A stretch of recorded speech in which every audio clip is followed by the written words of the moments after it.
All right, Definers, welcome back to Sustainability Defined, where Scott and I are wrapping up another year of defining sustainability one concept and one bad joke at a time.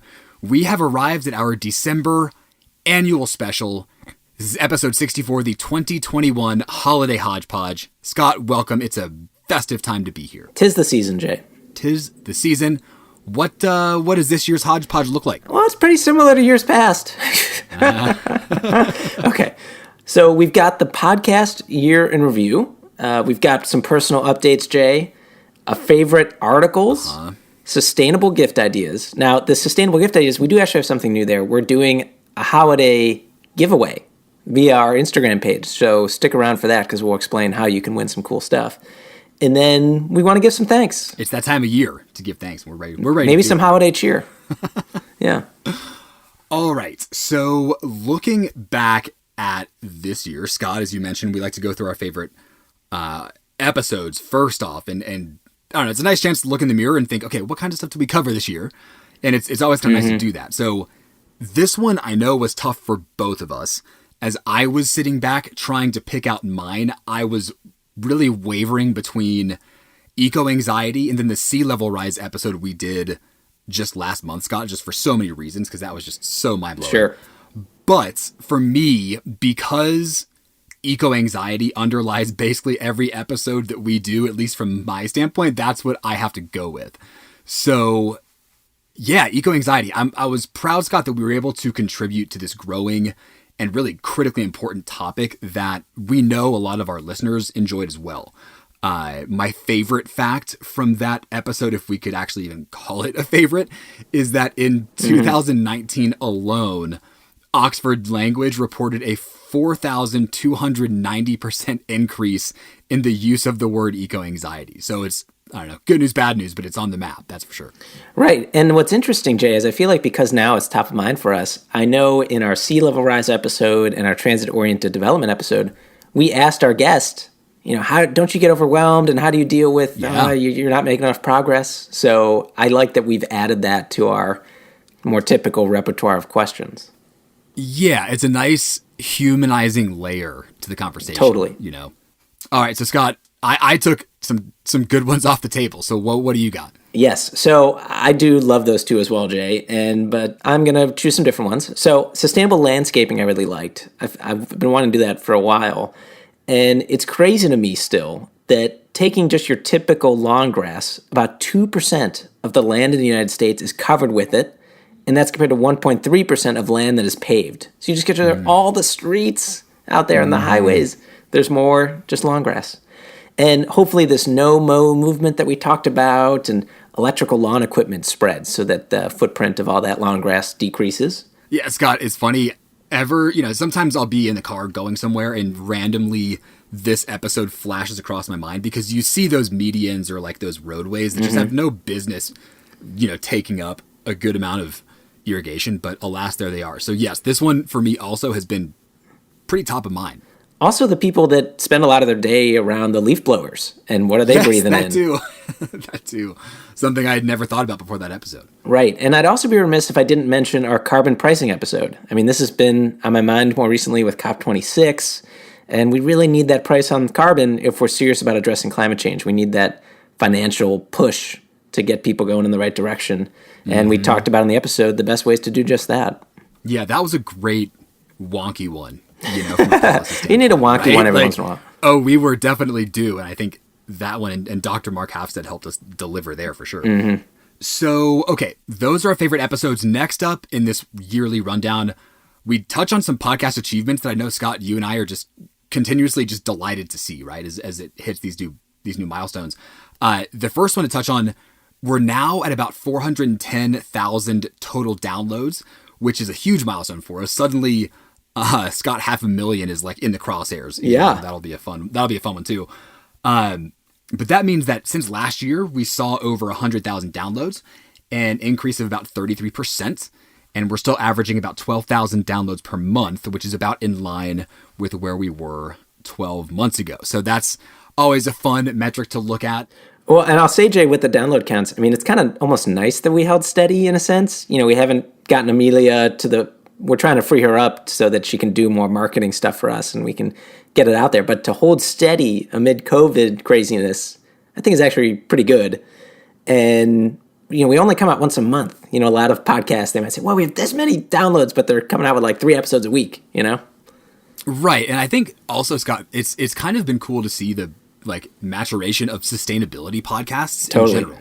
You've got like now all of these different podcasts that are hitting the market that all have different spins, whether it's more journalistic or educational or more like a thought piece, and so that's cool too. So I think there is more competition in some sense out there, but right. Another reason it's good we held steady. We've carved a niche. Yeah, definitely.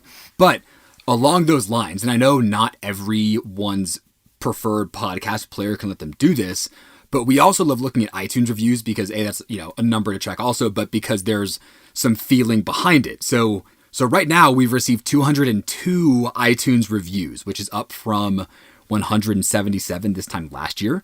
We love this growth trajectory and definitely keep them coming for all you definers out there that listen on Apple. And Jay, I would say that this helps legitimize us to an extent. I mean, it helps us get traction within the podcast app. But you look at a lot of big podcasts or bigger ones than us, and they don't have nearly as many reviews. So really, thank you, definers, for doing that. And if you haven't yet, it helps. Everyone helps. So let's see, Jay. Let's remind everybody that we do read one at the end of each episode. So if you do write one, you might get your name read on one of the episodes. But Jay, let's just do one right now. Huh? Absolutely. Why not? So we got one on November 2nd, 2021 from Haley.Ellis92. What do you think the 92 is, Jay? 1992, Haley was born, maybe? I don't know. That's my guess, but also I came off watching a lot of football this weekend, Scott, so maybe that's her like football like lineman number. I don't know. It reminds me of You've Got Mail, where his screen name was like NY152, and she was like, I wonder if it's his address. Oh no, that'd be too much, and it was his address. Scott, I am so sorry to do this. I have to admit something to you. Yeah. Haven't seen You've Got Mail. Dude, it's so charming. That's a must for you this holiday season. You've Got Mail. Yeah. Meg Ryan, Tom Hanks. Yeah. Nora Ephron wrote and directed it. Come on. All right, let's report back in 2022. All right, so here's the review. A lovely reminder of what's important. Sustainability Defined is a truly amazing podcast, filled to the brim with interesting facts about sustainability, plus some incredible dad jokes. I'm a recent engineering graduate, meandering through my first year of employment, wondering what's next for me. And this podcast has helped to remind me why I chose engineering in the first place. The world needs more experts in sustainability. There are so many facets of sustainable living, and Jay and Scott do a beautiful job of defining each one. Thanks for doing this, and thanks for inspiring me. Haley Ellis 92. Haley Ellis 92. Oh. Love it. That's heartwarming, Scott. That is heartwarming. Wonderful. So, continuing on this look in the rear view over 2021, our most popular episode ever still remains last year's careers and sustainability episode featuring our friend Trish Kinlon. And Scott, I love that one I love that fact because I think you and I, again, had that feeling that this was going to be a good one, and I hope that we delivered, right? So that episode alone, 15,000 downloads. And so, yeah, we're proud of that one. We hope it delivered and then continues to help everyone navigate this wild and ever-changing world of sustainability to hunt down those fulfilling careers. And I think 2/3 of all the people that listen to that got a new job. Isn't that right, Jay? 2/3? Yeah, I believe that stat is perhaps verifiable. Yeah, yeah. And of course, Scott, our racism and the modern environmental movement episode last year was a big step in the right direction also. Prior to that episode, we had published our podcast's racial justice statement and really formally recognized our own responsibility to become better informed and do our part to combat racial injustice. We know we've got a ways to go, Scott, but we're committed to getting there. And again, almost like, we're talking about that eco-anxiety lens we're trying to bring to all of our topics. Mm-hmm. This is the exact same, right? Just one more way to scrutinize what sustainability really means. Right. We tend to always ask that question. I would say our intro notes have something related to that, as they should. Mm-hmm. I think we didn't quite get the diversity of interviewees that we were hoping for. It was kind of an instance where we said we want to do this topic or whatever it was, and we just couldn't find the right person. We got to make sure we have someone that, understands the topic And that's paramount, but hopefully next year we can get a broad diversity of interviewees, different backgrounds, and all the things. So, yeah, I think so. A big year for the podcast organizationally as well, Jay. So we brought on our incomparable audio editing pro, Keaton Butler, late last year. And let's just say, Jay, that we didn't realize how bare bones our audio editing system had been until Keaton came on, knocked it out of the park. Hopefully we sound a little bit better at least, and certainly makes our lives easier. And side note that Keaton also a ridiculously talented musician, and you can check out her stuff at keatonbutler.com, or maybe you've heard some of her ads in the episodes. You can use her too if you have audio editing needs. Audio Snack, right, Jay? Audio Snack, yes. Yeah. And Scott, I love this because you and I will sometimes joke about, oh my God, how had we been doing our editing the way that we had been before Keaton came on? She's been that much of a transformation for us. Oh my God. To be sure. So also quickly, we brought on a researcher towards the end of last year as well. Let's jump over for a quick conversation to see what's going on with Amelia.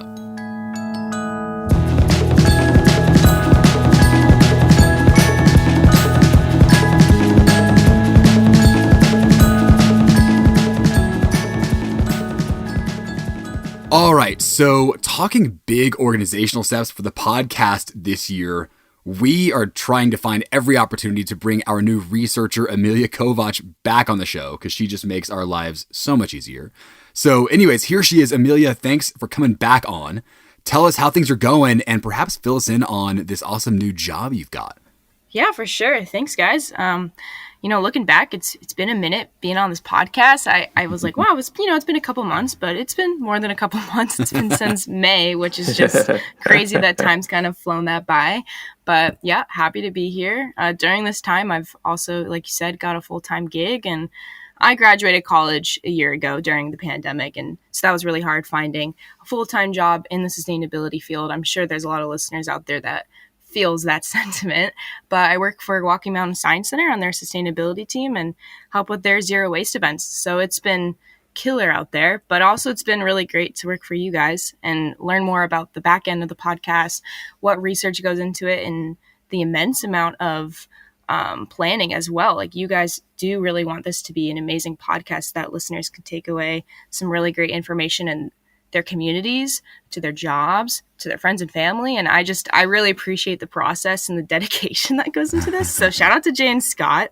But it's been also just killer working with you guys and getting to know y'all and all the puns behind the scene as well. So it's been killer, Jay. That's pretty good. That's pretty good. Yeah, killer. But Amelia, I'm curious, you mentioned, you came out of your undergraduate program in the middle of the pandemic, and you're now got your full-time gig up in Vail, which is, I'm sure, to spark envy in many folks listening. But I'm curious, do you have any tips as far as hunting that sustainability gig, having come out into the job market in such a strange especially time? An entry-level one, Yeah. Right. Yeah, of course. I mean, it's easy. The biggest tip I have is it's really easy to fall into the just editing your cover letter a little bit just to make applications go by faster. Mm-hmm. But the minute I stopped doing that and really took a good chunk of time to make sure that my cover letters were spot on, really hit on the values and the mission of the organization that I was applying for, that's when I got a lot more responses back. And I really tried that as well when I was looking at this part-time gig with Sustainability Defined. I'm like, I do really care about this, and I do need to put my time and effort into this cover letter. So putting the resources and time to cover letters, that is my number one advice as well. Interesting. I really recommend that for my sister because she's graduating right now as well. And I don't know. I'm sure that y'all maybe fell into that trap maybe once or twice when looking into a bunch of jobs, but that's my advice for sure. Of course. I think that's really helpful. And Scott, I'm curious, I feel like you've been in this position and I have been recently too, where you're fielding applications. And I do think, Amelia, to your point, sometimes you can see through the cover letter a little bit and know that it was perhaps not every, name that actually needed to get swapped really did kind of thing, so I think that's a really helpful point for folks to think about. Yeah. Totally. And less is more, you can only do that with so many cover letters, right, is take that personal touch. Right, and that's why really focus on the ones you want. Exactly. But I even think little things like even naming the file the name of the organization, having their name in there, So glad you brought that up. Anyway, so Amelia, you mentioned having worked with us since May, and I'm wondering if you can talk with us now that you've seen the behind the scenes. How's it been? What have been the challenges? I know there's been times where you're like, I'm not as familiar with this topic, and it was kind of difficult. Maybe if you want to tell the listeners about that experience. Oh, absolutely. I mean, one of the first research opportunities I had was for carbon pricing, and I'm a conservation biology major. I was like, shoot, this is definitely a new topic. I'm gonna have to dive into this. So it's been really challenging and really informative to work on this podcast, because I also get the opportunity just to research fun new topics that I should know more about, because I am in the sustainability field and I want to learn more about that. So we're in the same boat on that. Yeah. It's like a hobby. I'm like, okay, cool. I'm getting paid to just research topics and learn more about that, and get to work with two great guys that do know a lot more than me. And I don't know if y'all have met Scott, but he's pretty meticulous with the editing. So I've learned so much about making sure. I'm like, okay, next time I really have to make sure I format it this way, because that's how Scott likes it. And I also agree with Scott, and this would make it better. So I'm learning a lot from both of you guys, and just how to really create engaging topics, and you're able to communicate topics where people can understand. And that's a huge part of sustainability, is communicating topics where it's comprehensive and people can actually take away something. And I think that's what this podcast is all about. So those are kind of the two main takeaways, is that, yeah, it's been challenging, but I'm so thankful for all of it. Well, we appreciate all of that, and your hard work has definitely improved our episodes, and we're learning from you too. And I think that it just goes to the fact that people are relying on us, and this is our names on it. It's your name on it too, Amelia. And so it's important that we get it right. But I think we are to the vast majority. I don't think, Jay, we've ever gotten never had to issue a correction, knock on table, at least yet. So beyond that, Amelia, I'm wondering if you can tell us, this is the Holiday Hodge-Podge episode. Oh, yeah. Are there any sustainable gift ideas you're giving to your friends and family? Sure. I mean, my friends, we do a gift exchange every year, but last year was the first year that we did Secret Santa, but we had to thrift the items. That was the rule. You could not spend more than $20, but you had to thrift it. And through that, I mean, we all met on Zoom because we're all across the U.S. and can't meet together because of the pandemic. But it was so fun, because there were just these really unique, weird items. I got this really cool Arizona mug that my friend found, and it was like made in the 70s, and I'm like, this is so cool. And my other friend got this cool sweater from Alaska, because he's from this unique town in Alaska, and someone was able to find that sweater in the thrift store. So I think that kind of makes things more personal, and it's also reusing items is one of the most sustainable things you could do as well. So that's my sustainability tip for today. Yeah, it reminds me of, I saw some news today about buy nothing groups. Do you guys know about these? Yes. On Facebook? No, go on. And that, okay, so apparently they've just grown leaps and bounds amid COVID. And I could see someone doing the same thing, of thrift store and or buy nothing group. That's where the gift comes from. That'd be cool. And so a buy nothing group is kind of like, is it just a cleverly named regular Zoom call, or how does it work? Oh, so buy nothing groups, it's a Facebook groups, and it's very hyper local. So you have to live within a certain geographic area, like these 6 square city blocks or whatever. And then all the people can join in that buy nothing group, and then they just say, hey, I got this extra thing, or I'm looking for X, and you can never charge. And you just meet up with someone in the neighborhood and give them the thing, and that's it. I love that. And Amelia, I love the thrifting Secret Santa, because truly, I feel like those dollar caps are common. Can't spend more than $20 or whatever. Yeah. And it's like, well, what are you realistically going to buy for under $20?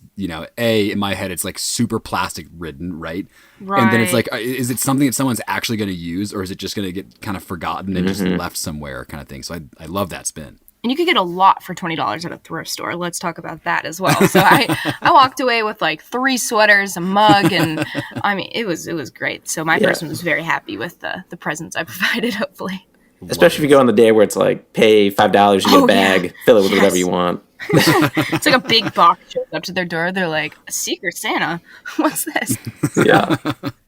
Excellent. Well, Amelia, we were just so excited to bring you on. You have been such an enormous help to us, just keeping everything honestly organized and moving forward has just been such a relief, I think, for me and Scott over the past several months. We're lucky to have you on. And we wanted to find someone who had listened to the episodes before and had to bring in a fan. So it was really great finding you. Well, thanks, guys. Yeah, Amelia, thanks so much for everything you've done. And we are excited to be able to use all of your increasing wisdom and skills into the future. So thanks again. Well, thanks, Jay and Scott. I appreciate you both. So, all right. Happy holidays. Happy holidays.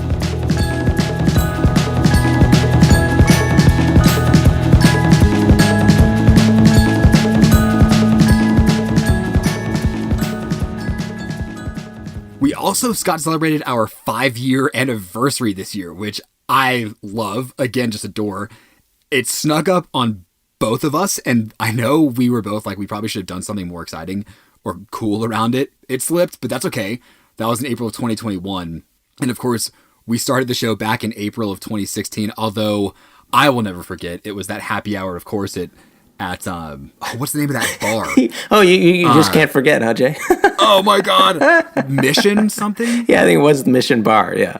Yeah, in DuPont. And anyways, that was like January. So, it's only officially been 5 years or so, but, Scott, we know the real math here. Well, I would say that it shows the strength of our relationship that neither one of us was like, how dare you forget our anniversary? Right. We're like that married couple that, one just slid. It's okay. Right. Okay, so that's some good updates on the podcast over the last year. We always like to drop a few personal nuggets in there too for you definers, all the people and Us Weekly top gossip, right? So I'll drop a quick update on work. So if folks recall, I work at a group called Storybuilt. We are an urban infill residential real estate developer. So what that means is we'll find sites that have previously been used or could be repurposed to a higher and better use in urban areas, close to transit, ideally walkability, etc. Last year here in the Denver office, we closed on 2 different properties that are going to be redeveloped. One is a new townhouse development and one is rental apartments that are both in that kind of walkable area with transit access that we really enjoy. For those projects, we're now nearing the final stages of design and permitting. So we're working with our architects and the city to really drill down what the project's going to be and then hopefully break ground in early middle 2022. So that's really, really exciting, Scott. It's kind of the culmination of a couple of years of time with Storybuilt here in Denver to now see our first projects coming out of the ground in not too long. So that's super exciting. Mm-hmm. We've also, where we've got our active projects currently, but we're always looking for the next ones too. So we're looking at new deals here in Denver, and we've got one, Scott, that I'm definitely excited about. I want to hold off on specifying too much before it's, if it's too soon, but hopefully I'll be able to tell you more in a little bit. Well, Jay, how do you find the projects? Do people come to you and say, hey, have you thought about this? Or are you out there talking to people and trying to find stuff? Or is it a little bit of both? It is definitely a little bit of both. I think I realized when I came in, there really is no one right way to do it. It's kind of, a lot of it is conversation based. So we've met a lot of companies that represent sellers that sell sites that we would typically be interested in. So that's a helpful relationship. And then also the kind of thing where if we're active in an area and see, for example, a site across the street that's maybe just an empty parking lot and we kind of have this vision of what perhaps could go there, that's what we'll call an off-market transaction because it's not being marketed or advertised or anyway, but we'll still reach out to the seller and start conversations that way. And that's actually worked out for one of our projects here. So it's kind of a real hodgepodge of ways, if I could say. All right, cool. So Scott, that's my professional update. Give us yours. All right, so friendly reminder to the definers that I am the Vice President of Sustainability at the Can Manufacturers Institute, which represents U.S. metal can manufacturers and their suppliers. So think beverage cans, food cans, aerosol cans. And my job is to promote and advance metal can recycling and sustainability. So, to be honest, it's really nice to represent a package where we have the most recycled food and beverage container in the United States, as well as a material, aluminum and steel, that can recycle forever, but also something where we still have room for improvement. And when we make improvement, it's a big impact. So we actually have been pretty busy. We actually announced some aluminum beverage can recycling rate goals in mid-November, and there were no such goals before. We have the industry-leading recycling rate for beverage cans, 45% in 2020, and we want to get to 70% by 2030. Now, if we had reached that goal in 2020, so 70% instead of that industry-leading 45%, we would have recycled an additional 25 billion cans. And if those cans had been recycled, it would have generated more than $400 million in revenue for the U.S. recycling system. So that gives you a sense of how valuable these cans are. And resulted in energy savings that could have powered more than 1 million U.S. homes for an entire year. So that gives you a sense of the environmental impact of displacing virgin material and using more scrap. So really excited about that. A key pillar is new deposit systems. So deposits are where you pay 5 cents or 10 cents when you buy the beverage container, and then you get that back when you redeem it. And the 10 U.S. states that have these deposit systems, the average recycling rate for aluminum beverage cans is 77%. So you can imagine if we had a national system, we'd reach our goal tomorrow. So that is certainly a key pillar of action. We have 3 others. Encourage you to go to cancentral.com/targets if you're interested in more. 2 other things we announced around the same time real quick. One is another can capture grant, where we're giving additional can capture equipment to material recovery facilities. These are the MRFs, where they sort single-stream recyclables. And so we've now given out 4 grants, and collectively, just those 4 grants at 4 MRFs are going to capture 67 million aluminum beverage cans a year that otherwise likely would have been resorted. And that's going to generate $1 million for the U.S. recycling system and provide enough energy savings to power 26 million U.S. homes for an hour. So again, you see the impact of us getting these cans back. And then the last bit of news here is we published a joint op-ed in Market Watch with the circular economy nonprofit Reloop, the advocacy organization U.S. Public Interest Research Group, that called for that national deposit system I was talking about earlier, right? So we actually had all this come out in 1 week, the latest can capture grant, this joint op-ed, and the new targets. So that was a busy week, but also very fun. My goodness, God, I'm thinking in my head as you're going through all these amazing milestones you're hitting, I'm thinking, wow, like Scott is just, running from place to place, making all this happen. And in my head, that was happening in, at least like a few months. So you're telling me this is a week and I asked it to like just exponentially increase what I'm seeing in my head. But that's all awesome stuff. And I mean, did you sleep it all that week? Like, how did that happen? Well, actually, these things were, thanks for saying that, but a lot of these things were like months in the making, particularly the targets announcement. And we actually did a live media event, and that sounds stressful, and it was, mainly because the questions, you don't know what you're going to get, but we had it largely scripted out. So that wasn't too stressful, but it was a big week. Well, I love, Scott, envisioning you in front of like just a mess of reporters on one of those podiums, with everyone just shouting questions and snapping pictures like the paparazzi they rightly would be. So anyways, that's hilarious, but that's super impressive stuff. Really awesome to hear. Thank you. Okay, that's the LinkedIn version of our updates, right? So like, let's get into the Instagram, Snapchat. I don't know if you're on, Scott. I fell off, but anyways, let's get personal. So, Anne and I had a lot of fun this year. Earlier in the summer, she and I met some of our closest friends in Yosemite and hiked Half Dome. Now, I don't know. I'm sure some definers out there have done it, but this thing is a beast. It was nearly 20 miles of hiking, over 5,000 feet of elevation gain. We started, so we didn't live, or we weren't staying inside the park. So we were up at like 3:30 a.m. Whoa. Got to the trailhead, hiking by 4:30. We weren't back down till like after 5. So like truly a full day of going, but it was so cool. What did you eat on the trail to like keep up the energy? So, you bring a lot let me pause. You ever heard of Gorp, Scott? Yeah, of course. Yeah. Of course. So plenty of Gorp. We like packed some of our own lunches. Well, explain what it is if the listeners don't know. Okay, well, fair. Okay, listeners, good old raisins and peanuts. Yeah. Sugar and protein. And granola. Keep it going. And granola, ours was like honestly just more of a trail mix. Had some like sneaky M&Ms in there that were, fantastic. But no, so we like brought some food. It wasn't, we didn't have to bring necessarily too much. There's a lot of like snack bars and water was the big thing. So like everyone just loaded up on water and you get parched for sure. And we started that early because it just gets so hot on the trail. So water was kind of the big one, but we all survived and lived to tell the tale. In addition to that, so, okay, this is kind of a crazy story. My sister, who I had been staying with in London, if definers trace back, has been living in New Zealand. Okay, and she moved there like literally 3 months before COVID started. So I haven't seen her in 2 years. She was finally able to arrange her trip to come home for the very first time about a month and a half ago.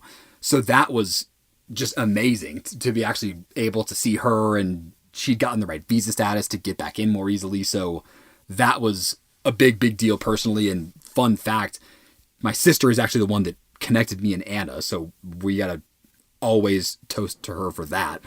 But that was definitely big because, FaceTime, iMessage can cut it for a little while, but as anyone in any kind of relationship knows, distance is tough.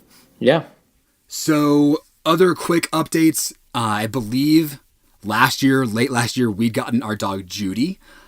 She's been great, but I can update Scott before we started recording this. Her new thing is getting into our bathroom trash can.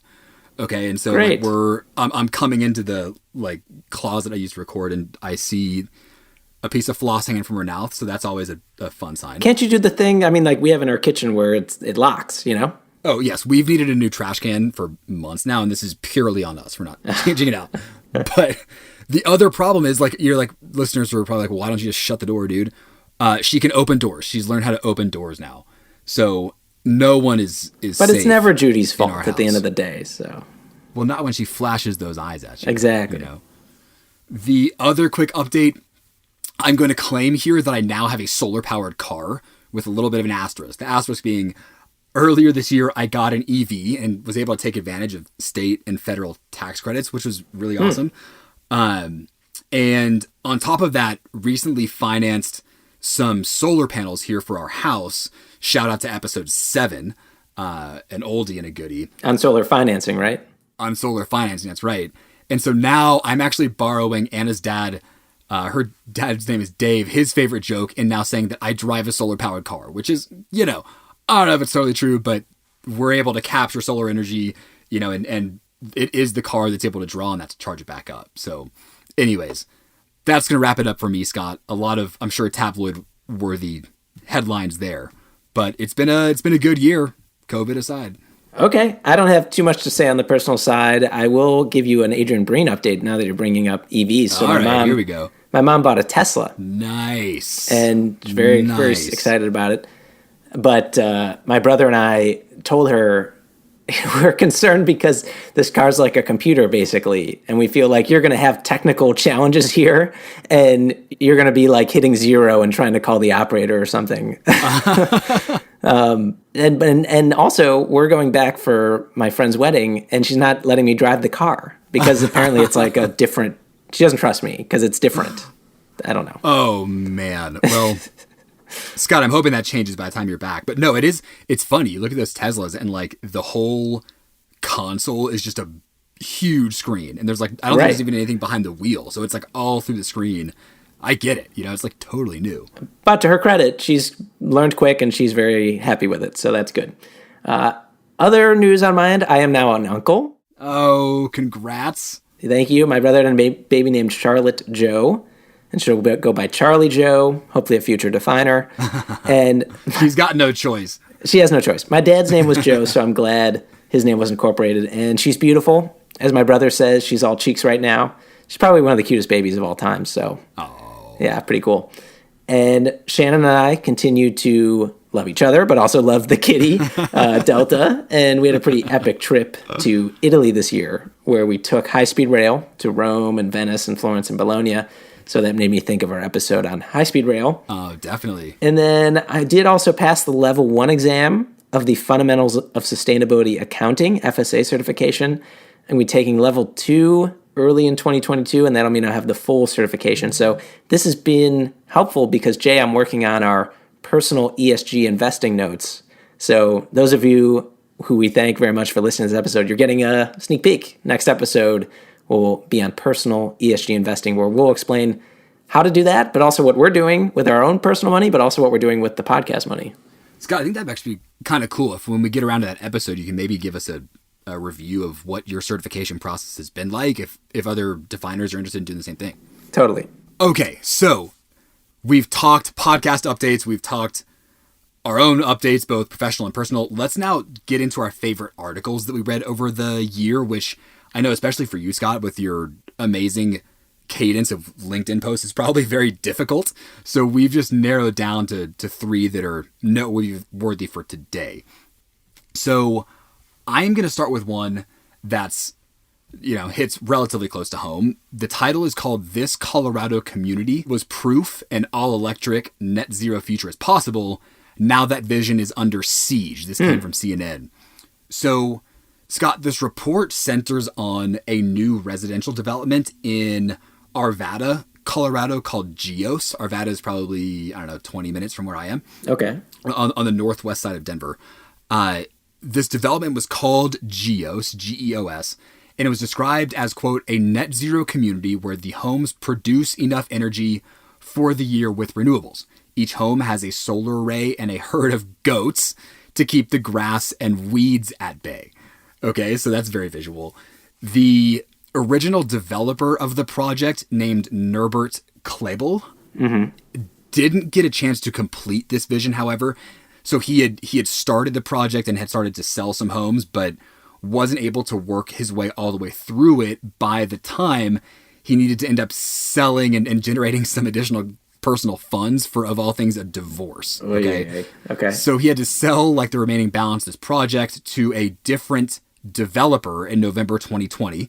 The new developer at first promised that the next phase of homes would reflect Klebel's original climate-friendly, sustainable design. However, the new developer and the home builder that it partnered with eventually ended up installing the natural gas infrastructure that Klebel sought to avoid in the very first place. So kind of second developer changed its tune a little bit. And of course, it hits home for me because I'm here in Denver. I'm in real estate. Right. It just touches on the nuances of who effectively has the authority to dictate what when it comes to land development. And in this instance, without any legal grounding to enforce Klebel's original concept. There's nothing necessarily binding anyone to follow that. If they come in and buy the property, the city eventually moved forward with laying more gas lines. So to me, you look at the story and it highlights 2 things. Number one, how easy it is to follow the status quo, where market standard, I think in many parts of the country it's standard for a new home to come with both electricity and gas. And so that's what a developer thinks about when they come in and say, okay, how am I going to build the best home that's going to suit the needs of home buyers once it's done? They see that, everyone's used to gas, so that's the very easy way to continue going. But sometimes it takes more avant-garde type visions like this to do that, and unfortunately it fell through. That said, the second piece here is spotlighting where progress is actually being made on this front. So the article does touch on a growing number of cities that have already banned natural gas hookups in new homes as a part of their climate goals. And of course, you've got states that are doing the polar opposite, where Texas and Louisiana, both oil and gas friendly, are actually outlawing these types of bans. Probably no surprise, listeners, that California is leading the way here. Berkeley being the first city to actually ban gas installations, and other places have followed suit. Other cities like Seattle and New York City are also looking at banning natural gas hookups. So it's part of a conversation, but of course, it's not an easy one to pin down. So definitely interesting for me for those couple reasons. I didn't know about all the developments around bans and bans of natural gas hookups, but I want to go back to the goats. Yes. So were individual homeowners going to have to manage their goats, or was it going to be centrally managed, and that's just part of the fee? And do the goats exist today, or that fell by the wayside? Fantastic question. And who gets to name which goat? Yeah. I don't know. That's a great question. I don't know. I I hope Mr. Klable's divorce went smoothly, but perhaps he's like back out in the news saying, well, this was the vision. Goats need to do X, Y, Z, and that's how you, new developer, can help us get back there. Okay, article number 1.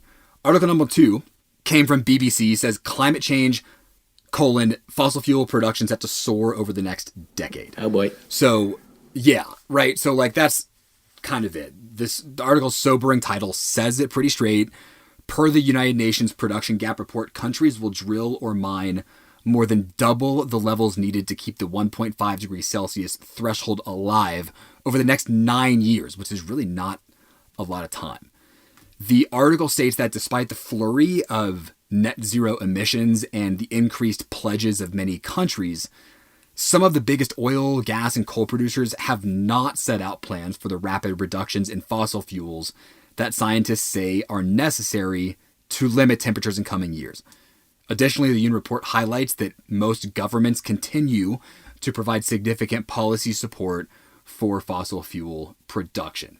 So I obviously can't call this the most uplifting of articles, but to me, its stoicism is very important and just forcing us to consider where exactly we are today.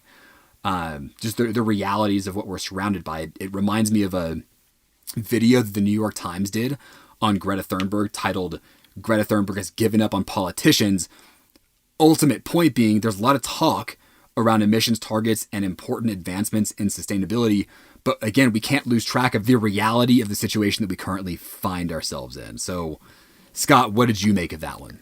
Well, I mean, it's important that we rapidly advance the efforts to reduce the emissions, but I think this lends support for trying to figure out how to remove carbon from the atmosphere, given what you're saying now. But also, I think one little bit you mentioned is about the policy support for fossil fuel production. That was a big point of discussion at COP26 is we got to really redirect those subsidies that go towards fossil fuels and towards more clean energy type stuff. Yes, certainly applicable to COP26 and all these different frameworks out there. But yes, I thought it was just sobering, really. And then, of course, in my list of articles, Scott, it's funny. I came across this video that was titled, "I Care About the Climate Crisis, but My Dad Works in the Oil Industry." So this is also in BBC. And I'm thinking, again, I find myself having gravitated to these articles that are kind of touching on this like core difficult question of like reckoning with where we are right now. That's perhaps a little bit more intangible as far as like tangible, like hardcore data goes, right? So I think it's just something that was a theme for me perhaps this year. So this video reminded me of the eco-anxiety episode that we touched on earlier, where in some respects, the eco-anxiety that many of us are feeling might not be fully recognized by others. And I think there's a real sense of frustration in that, right? So in the video, this young girl's name is Stephanie. She's a 13-year-old from outside of London. She sits down with her dad in their backyard, who is an employee at BP, British Petroleum. Or now I think they're Breen Petroleum, whatever it is. So you watch the video and Stephanie is asking her dad all the questions that you kind of want her to ask. Like, do you feel guilty working in the oil industry? Something that blunt from a daughter to a father. Yeah. And her dad responds with, well, I don't feel guilty because if I don't do this job, someone else will. And then, there's still a demand for oil and gas, whether we like it or not. Okay. So I'm watching this and I'm kind of frustrated because in many ways he's not wrong. Right. But the way the conversation plays out to me is reminiscent of almost where we find ourselves in the climate crisis right now, again, with this eco-anxiety in mind, where we're talking about perhaps there's a lack of accountability or even just recognition of the climate crisis. And of course, it's very difficult to point a single finger at a particular entity behind it. So the question that came to my mind is, well, at what point does this urgency actually get reflected by companies and governments? And then are Stephanie's dad's responses a convenient way to reinforce the status quo that's led to the stalemates that have kind of gotten us into this position? So I don't know. This is obviously another tough one, Scott, but I think the good news is the conversation is being had and it's forcing a lot of us to start reckoning with it, at least internally. Yeah, I mean, I think it's hard to expect people that have worked in the oil and gas industry for decades, and that's kind of what they know how to do, to just expect them to walk off the job tomorrow, right? But I think this goes back to a lot of the conversation around just transition and creating pathways so people can move to another type of line of work and giving them that support. You know, that it's kind of like a top-down thing that needs to happen rather than just expecting people to walk off the job. I think that's a little much, given the realities of people needing to support families and things like that. Right, and that's the thing. It's like this, the splash of cold water, heavy dose of realism on kind of where we are, what human nature is and rightfully in some ways should be, but then like where does it meet? I think is the real crux. So yeah, and I think for all those definers out there that are interested in this kind of more perhaps ambiguous attempts at understanding what the world looks like, again, from this intangible perspective, I would suggest folks check out an author named Alex Steffen. That's Steffen. Mm-hmm. He's what he describes himself as a planetary futurist, and really just has a very sharp, clairvoyant writing style that I've really come to enjoy. So I would suggest folks that are interested in this area of conversation to check out Alex Steffen online. He's got a recent article that's called The Transapocalyptic Now that was also really good. But yeah, Scott, I think those are my favorites of the year. Well, Jay, I appreciate those articles. Those are really good and very thought-provoking. So hopefully I can live up to that. So I actually looked through, as I've mentioned, sometimes I do post to LinkedIn. So if you aren't connected with me on LinkedIn, please do so, and you can see my articles. I guess you can see it either way, but connect with me anyway. But Mondays, sustainability, Wednesday, recycling, Friday, something I'm up to. So I looked through my Monday sustainability stuff, and these are all articles that I think were the best of that. So the first is Environmental Rights in State Constitutions. This is an August 2021 piece by Michael Gerard from Columbia Law School. And I was surprised to learn that only 6 state constitutions currently include provisions with explicit environmental rights: Hawaii, Illinois, Massachusetts, Montana, Pennsylvania, and Rhode Island. There's no federal U.S. Constitution equivalent, saying you have a right to clean air or clean water or something like that. And he was writing about it in part because New York voters were going to go to the polls in November to vote on whether to add a new section to their state constitution that would declare environmental rights. Each person shall have a right to clean air and water and a healthy environment. And voters added it in. So there's your update. For definers interested in this issue, one of the leading groups pushing for more environmental rights amendments in state constitutions is Green Amendments for the Generations, so you can check them out. And in other environmental rights news from 2021, this is kind of interesting. I read in Sierra Club's magazine back in April that citizens in Orange County, Florida, so this is like, think Orlando, voted 89-11 in November 2020 to give the county's waterways the legal right to exist, flow, be protected from pollution, and have a healthy ecosystem. And that 89% included 134,000 Trump voters, which you don't normally think about voting for this sort of thing. Right. I think it's, Scott, that fact to round out this article I think is super helpful because, again, there's a certain amount of division that I think people recognize, but perhaps it's not as deep as sometimes we'd be led to believe, right? Totally. So another one, Cotton Tote Crisis, August 2021 by Grace Book in the New York Times. The article's main point is that the embrace of the cotton tote as a symbol of being earth-friendly may have created another problem, because one study finds that each one needs to be used 20,000 times, that would be like daily use for 54 years, to offset its impact. Cotton is water intensive, the bags aren't compostable, recycling them is energy intensive, and the dyes aren't recyclable. So they aren't necessarily worse than plastic bags, because those, of course, have their own problems. But I think the main takeaway here is don't just keep taking cotton bags because they're being given out, right? Or really any bag if you don't need it. So I don't know about you, Jay, but our pantry is just full of freaking cotton totes. I don't need any more. I've got like 8. Got plenty. Yeah. I mean, unless, of course, you, Definer, are one of the handful of folks that does go to the grocery store every day and plan to do so for 54 years straight, then maybe you can get one, I guess. Yeah. Oh, yeah. I mean, get one if you need one. But just if you got enough, just say no thanks. Yeah, but I agree, Scott, because, I mean, how many do you really need? Like 3? Right. Kind of thing? So yes, I hear you for sure. Okay, and then 2 Freakonomics podcasts, Jay, that caught my attention. So one is on air pollution and the other is on kelp, right? So who doesn't want to hear about air pollution and kelp? So air pollution, some staggering numbers there. The World Health Organization says that anything above 10 micrograms per cubic meter would be polluted. And it estimates that roughly 90% of people around the world breathe polluted air. 7 million people die each year from air pollution. That's 2 times the number that died from COVID in 2020, 5 times the number of people killed in car crashes in 2020. But we're not really getting all riled up and trying to address this as much as we should. Mm-hmm. And the podcast episode also explained some new research showing short-term and long-term effects of higher air pollution, like to cognitive abilities, things like that. So check out that air quality index. It's in the weather app on the iPhone. This can vary place to place, even day to day. So, I'm very thankful that most of the time I check, it says good. But too many people don't live in such areas.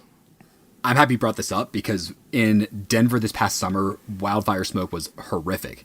And the kind of thing where you really did have to pay attention to air quality and going to these different air quality maps to stay on top of this stuff. So yeah, unfortunately, I saw a review for one app, I think called Purple Air. And the comment was, I wish I didn't have to use this, but when I do, it's very good, and that's just kind of the takeaway. Okay, yeah. Yeah, we have to use it, unfortunately. We have to make sure that, and then take appropriate steps if the air quality is not where it needs to be. So with kelp, this is the other Freakonomics episode, they're the ocean's equivalent of trees. Kelp forests cover a quarter of the world's coastline, but amazingly, kelp forests capture up to 20 times more carbon per acre than land forests. But sadly, kelp forests, they've declined by over a third over the past decade, even though they have that quarter of the world's coastline. So critical to helping kelp is controlling the population of its key predator. That's the sea urchin. The Nature Conservancy has a plan to control sea urchin with several prongs, including increasing the population of sea stars. They eat sea urchin. You don't think of sea stars as being a predator, but I guess they're eating sea urchins.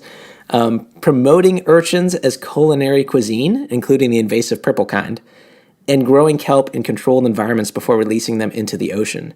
And with that last prong of growing kelp in controlled environments, they've partnered with the nonprofit Green Wave, which is featured in that Freakonomics podcast.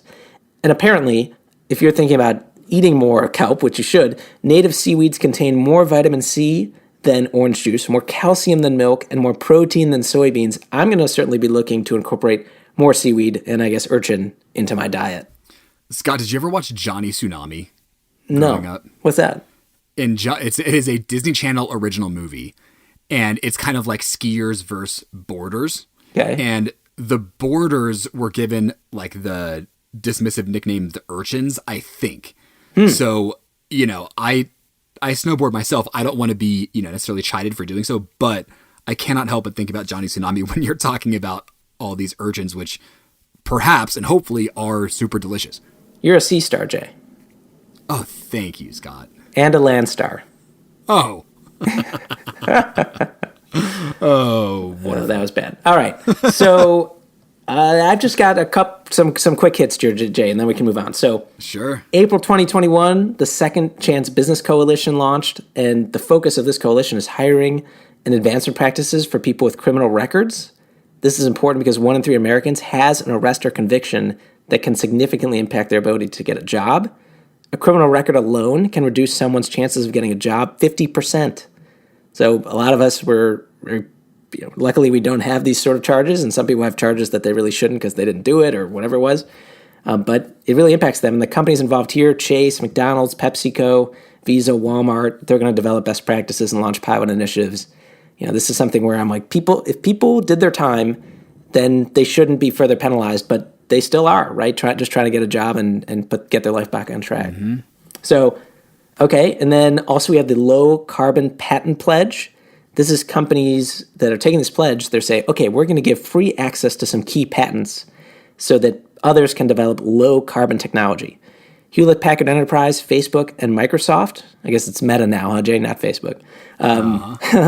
They were the first companies to take part. Others have joined them since, and we're talking about hundreds of patents here that these companies are making freely available, so that's good. Very cool. All around Earth Day this past year, Gallup released a new series of environmental polls. It found that only 29% of Republicans believe that the effects of climate change are already in motion. And that's down from 42% in 2008, which is kind of mind-boggling, that kind of decline. And also the number of Republicans that believe climate change is primarily caused by human activity has also decreased. It's now 32%. That's a decrease of 20% since the early 2000s. I can't believe it. I will say, Jay, that the Yale Center for Climate Change Communication, they just put out a report like last week with some more positive news, where 52% of Americans agree they have personally experienced the effects of global warming. That's the first time that that's actually been agree more than disagree, if you can believe it, over the years. So that's good. That is good. But yeah, Scott, I don't know. It's a decrease of 20% that you noted is ridiculous. Yeah, I don't know. Pretty partisan, like most things, partisan difference here. Yeah, it's hard to respond to. All right, last one, Jay. This is a PSA for people. Do not flush your single-use wipes down the toilet. Even if it's flushable, don't do it. Just throw it out. Because this can cause serious clogs in municipal sewer systems known as fatbergs. I really just wanted to say fatbergs on the show. And municipalities spent more than $1 billion last year getting rid of blockages from a buildup of pipes. It makes sense considering single-use sanitary wipe purchases increased 75% between January 2020 to January 2021 with COVID. So these fatbergs, serious issue. Scott, thanks to you, I won't be able to take fatbergs out of my mind. Yeah, did I tell you about fatbergs yet, Jay? A little too long. Okay, definers, we're happy to provide you with this new information, but apologies perhaps for now teaching you what a fatberg is. And of course, Scott, no Hodgepodge would be complete without sustainable holiday gift ideas, of course. Right. Now, the most sustainable way to give gifts is to shop secondhand or gift something you already own. But if you're looking to buy something new, these are some cool gifts that caught our attention. And to note, no one endorsed us for these. These are just gifts that we found we think are pretty cool. So thanks specifically to Amelia and Adrienne, Scott, your mom, for helping us hunt these down. You did some great hunting too. We're excited to share these. So again, no one sponsored us for these. We just think they're cool. All we ask is that you credit us with the idea when you give these gifts to your friends and family. Perhaps bag us another listener or two. Why don't you? Right. All right. So Scott, why don't you start us off? All right. So the first one here, Jay, this is one I have personal experience with. This is the Friendsheep Eco Dryer Balls. So they're an all-natural and organic fabric softener made from 100% premium New Zealand wool. Maybe your sister has got some of this wool. Just maybe. Maybe. They replace single-use, chemically treated plastic dryer sheets and fabric softeners that contain harmful chemicals, and they're fully reusable for over 1,000 loads, and they reduce drying times by up to 40%. I mean, it's a win-win. So that's actually crazy, Scott. I have to jump in. So we just haven't even really been using them because in my head I'm like, well, why? I don't feel like I need them, so why would I go out and just purchase this thing to just throw away? Seeing the stat that they can reduce drying time by that much was actually pretty noteworthy. So listening to you, I feel like that's an easy call to make. Totally. On top of it just being reusable and not having to keep putting in new freaking sheets that you throw out, right? Right. So they have 6 unique guaranteed to make you smile designs. Mine have penguins. There's others. My partner's stepmom bought these for me Christmas a couple years ago, and we've been using them a bunch, and I love them. And these will run you about $28, but of course then you don't need to buy dryer sheets. So excellent. So Jay, what's the next one? All right, so Scott, the next one we've got is Sheets Laundry Club. So sticking with this laundry theme, check out these sheets that you throw in your clothes effectively as a detergent. Right. To avoid the plastic and harsh chemicals that you're typically getting in those big jugs you get from the store, right? I hadn't seen this before. This sounds super awesome. So on top of just avoiding plastic waste and these chemicals, the company also aims to be philanthropic. Their website says in 2021, Sheets Laundry Club is committed to giving 50,000 loads of laundry to areas in need. We also aim to plant 10,000 trees and eliminate 100,000 pounds of plastic by offering a better alternative, all in just 2021. So I wonder how they stood up to that over the course of this year. Now, definers might have seen them on Shark Tank. We are not going to give that spoiler on whether or not they got the deal. But as far as the pricing goes, they probably substantiated a lot of their talks with the sharks. One box with 50 sheets runs you $20. Apparently you can get by with half of a sheet if the load isn't too big, which would of course prolong that. And you could also do a subscription for 25% off.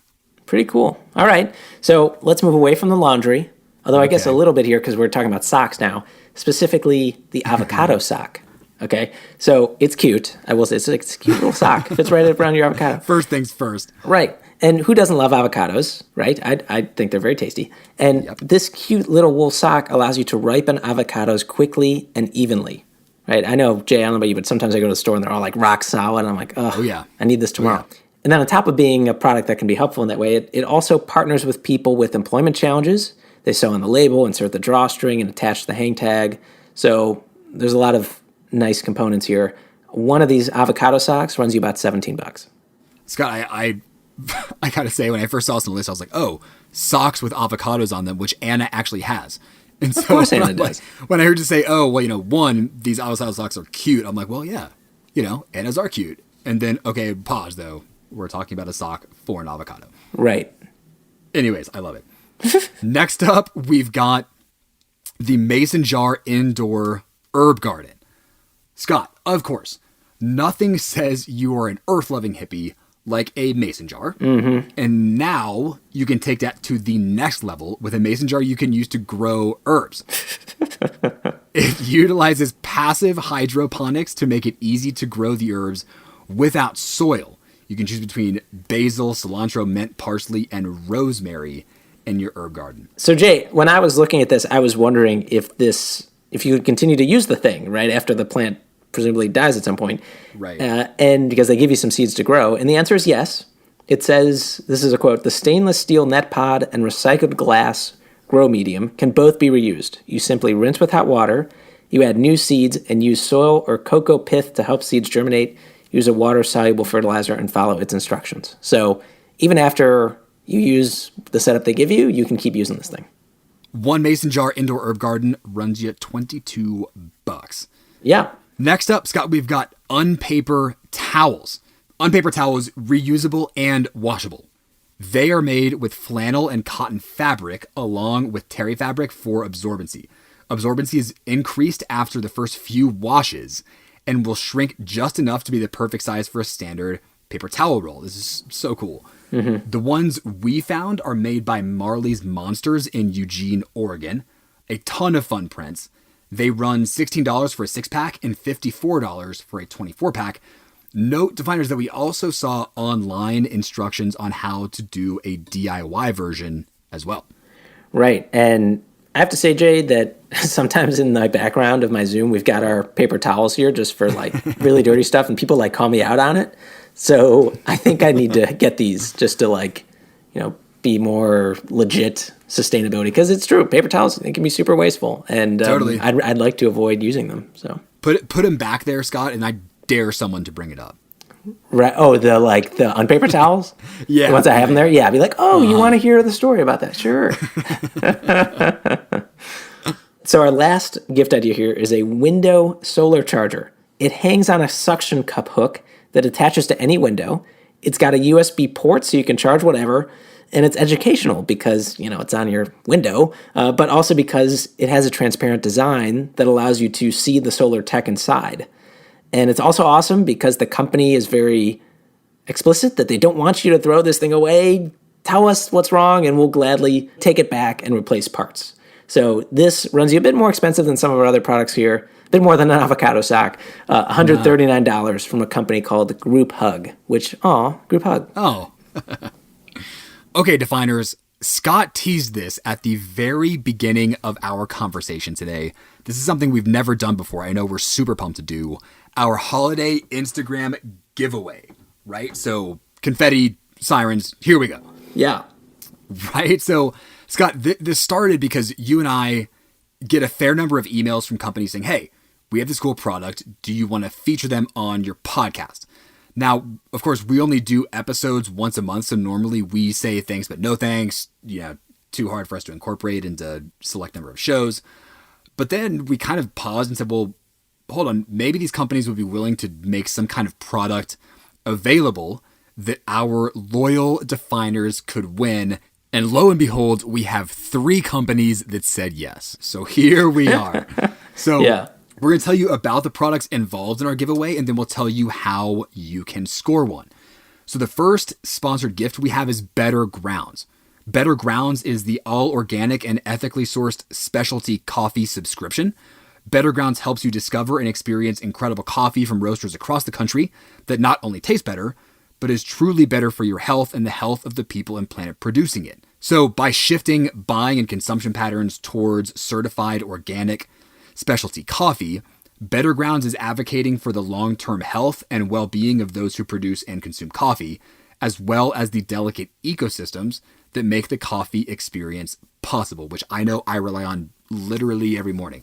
So Definers are giving away 3 free months of coffee. Nice. That's a big one. So stay tuned for here in a second on how to try to win that. All right, so that was Better Grounds. The other company that agreed to be part of this giveaway is called Grounded Foods. So Grounded is a woman-owned company that makes wildly innovative and tasty plant-based cheeses from cauliflower and hemp. Grounded exists to make plant-based cheese more appealing, affordable, and accessible to a mainstream audience than it's ever been before, and has created a more environmentally resilient alternative to traditional dairy and nut-based products by leveraging hemp, an emerging superfood, and imperfect produce. Pretty cool, huh? And very cool. Yeah, so their giveaway, I'm just going to have to buy some, Jade, after reading. I'm like, I want to try this. But, and one listener can win this whole thing.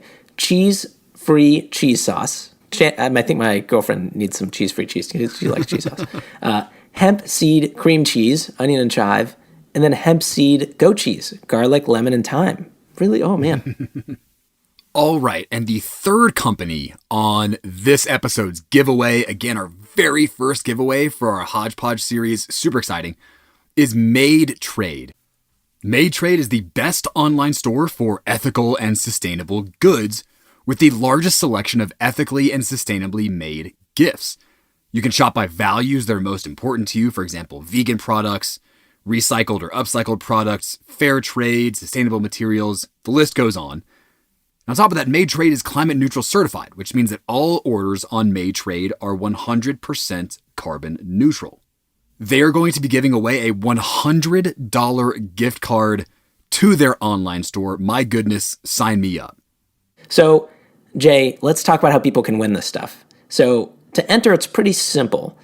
So, between when this episode is published on December 3rd and midnight Pacific time on December 31st, anyone can enter the giveaway by following us on Instagram at Sustainability Defined, liking our Holiday Hodge-Podge post on Instagram. That's when we post on December 3rd, so you got to like that post. And you got to tag 3 friends in that post who you think would like the podcast and do that in the comments of that post. So this whole thing will be taking place on Instagram. And then in January, we're going to pick randomly from those that entered to win the product by doing the things we mentioned. Follow us on Instagram, like the post on December 3rd, and tag 3 friends in the comments of that December 3rd post. And Scott, I'll clarify, there are going to be multiple winners here. 3, in fact, 1 for each gift, since we're going to be telling each company the one person that we drew to win their gift, and then effectively giving them the Definer's mailing address and allowing them to sort it out. So again, we will send DMs on Instagram to those that won. So again, this is super exciting. So folks, get on Instagram, engage with our posts by December 31st and see if you can win. And last but certainly not least, Scott, we've got podcast merch now. So folks, if you're looking for a holiday gift for yourself or perhaps someone else, I would just go ahead and get it for yourself. Head on over to sustainabilitydefined.com/merch, which is MERCH. Check out our coffee mugs, our reusable water bottles, and our t-shirts for maybe the perfect holiday gift. So man, we're excited about this one. Let's see what these sales do over the holiday season.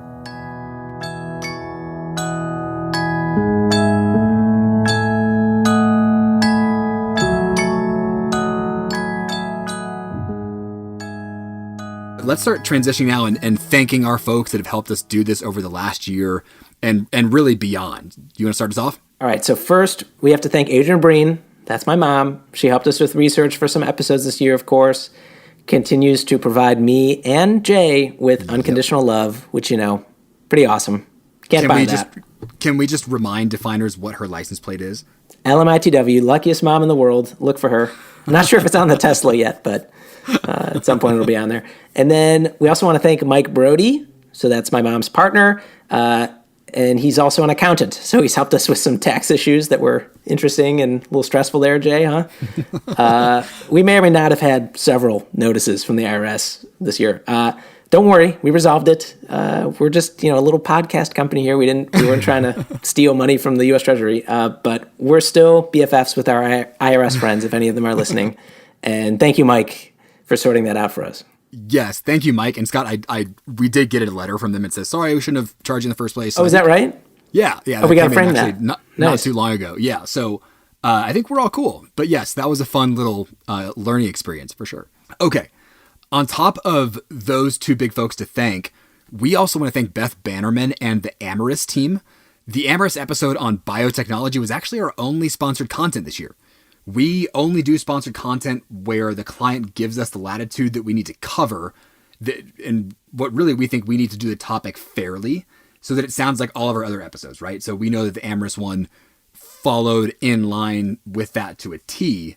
At the same time, the reality is that sponsored content is a big revenue driver for us, helps us pay our staff like Keaton and Amelia. So we definitely want to thank Amorous for being a great client and working with us and trusting us this year. Hopefully we can help more companies do some sponsored content in 2022. I think it's a win-win for so many parties, Scott, and Amorous was definitely a ton of fun to work with. Totally. But we got to find the right companies. It's hard because they have to have a decently sized budget to support that sort of thing, where we focus so much on them, but also one where they're willing to not have it just be a puff piece, Exactly. And we cover the topic fairly, ask the questions we want to ask, and go from there. So I do think that says a lot about the companies that agree to do it. Totally. We would also like to thank Lisa Pasak, who over the years has helped us out with a number of different graphic design-oriented tasks. Right now, she's helping us redesign our media kit to source the sponsorships. Some of the ones we were just talking about in the form of that sponsored content. Mm-hmm. And then, of course, in just regular ad placements as well that help us keep the podcast afloat. So hugely important document. If definers recall, Lisa actually helped us out with our killer Party Fact guide from last year, which is free to download. So all you got to do is go on to sustainabilitydefined.com, download it. If you're not a part of our email newsletter distribution, sign up. It'll arrive right in your inbox. That was such a huge milestone for us last year and still pays dividends. So that's been great. So we thank Lisa now for helping us out with our media kit. Jay, there's one other person to thank. The listeners, the definers. Oh, of course. Well, I don't know if I call it one person, one entity, but one many group. people. Yes. So we want to thank you for sticking with us and downloading the show, giving us your time. Hopefully you feel it's worth it. Jay and I, we put in a fair bit of time to this, but it's fun. We couldn't do it without people actually tuning in, right? And giving us the kind of numbers we need so that we can support the podcast and keep it going. So yeah, I hope you've enjoyed it. We keep enjoying the ride and looking forward to producing some more content for you all next year and hopefully some more engagement. We love hearing from you. Absolutely. Jay, I think that about does it. You all stay sustainable out there. I'm Scott Breen. And I'm Jay Siegel. We will see you next year.